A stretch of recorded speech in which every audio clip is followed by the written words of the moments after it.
in the Hampstead storm of August 14, 1975, a brutal and relentless rainfall unleashed a massive 170.8 millimeters of rain in under 3 hours.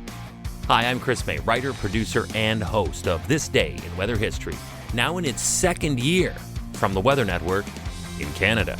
Today we travel to Hampstead, England, for what was considered to be a once-in-20,000-year event. This day in weather history.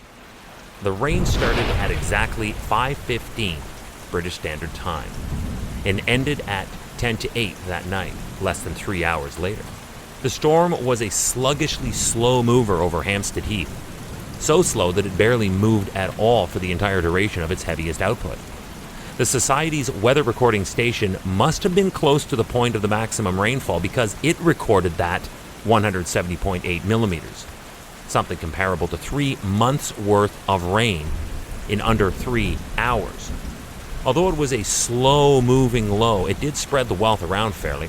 Just a short way across the heath at Golders Hill Park, they measured 131.3 millimeters, while 3 other gauges in the vicinity, that at Lanchester Road in Highgate, Waterloo Park, and Parliament Hill, also logged more than 100 millimeters each. This brought about a very rapid onset of severe flooding. It happened in under 5 minutes. 4 of London's mainline railway stations were flooded and closed.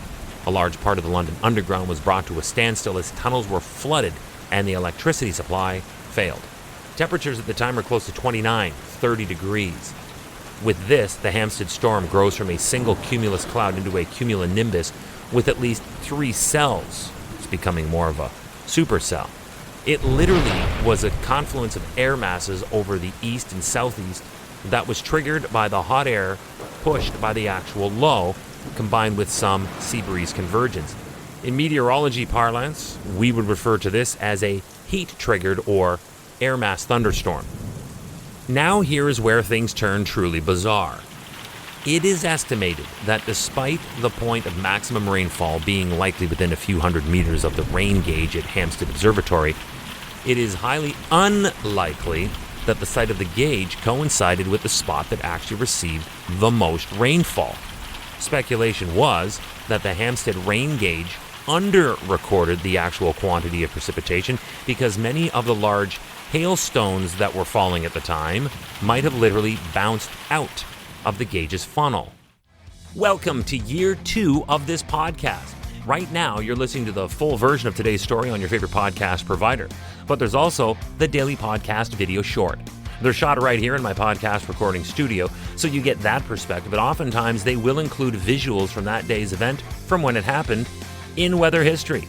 So after listening to the full story, go check out the podcast video short on television or online anytime at theweathernetwork.com/weather history. There is every reason to believe that somewhere closer to 175 or 200 millimeters of rain could actually have fallen. When running these numbers, they indicate that such a large quantity of rain in under 3 hours probably occurs about once every 20,000 years at Hampstead, although the margin of error on either side of that figure would be very large, based on it being only a rudimentary supposition at best. As a point of reference, there has been only one other occasion anywhere in the British Isles where more rain has fallen in such a short time. It was back on May 19th, 1989, when within just 2 hours, heavy rain fell at Walshaw Dean Reservoir in West Yorkshire. But this still has a haze of doubt as to the authenticity of that data. And now the aftermath. There was 1 fatality caused by a flooded basement. There were 2 injured, caused by lightning strikes whilst sheltering beneath a tree. Not a good idea. And 250, thanks to the flooding, made homeless. This in the Hampstead storm that happened August 14th, 1975, this day in weather history. Hey, do you like the podcast? We'd love to hear from you. If you have an idea, go right now to wherever you're listening to me and rate us if you would, please. It's on a 5-star system, and we would love as many stars as you can afford. So rate us, but then also review us. This way we can always stay on top of how you'd like to see the show evolve.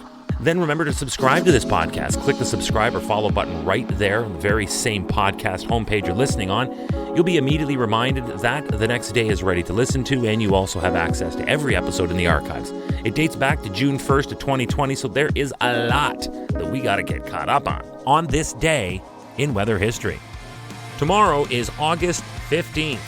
We're going back to 1997 to revisit the devastating Williams Lake, Ontario F2 tornado. This day in weather history with me, your host, Chris May.